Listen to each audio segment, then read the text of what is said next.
бачи, Спиро. И кого попитам преди да ги изпратиш? Питам те нещо. Погледни ме, пратна, казвай. Стига. Какво правите? Адвокатът ти каза, че за да се разведе, трябва да му прати уведомление.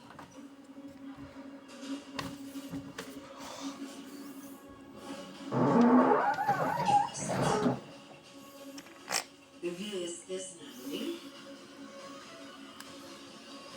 После. Да, знаех. Значи вие сте подучили внучка ми да се разведе госпожа Любама. Вие я заведохте при адвоката, нали? Забележително. Нечувано. Омъжвате вашето момиче и развеждате нашето. Не ви ли е срам? Не съм подучвала братна да се разведе. Нито аз съм я завела при адвоката. Решението да поиска развод беше лично на братна. Вие тук нито я разбрахте, нито я изслушахте, така че тя се обърна към мен.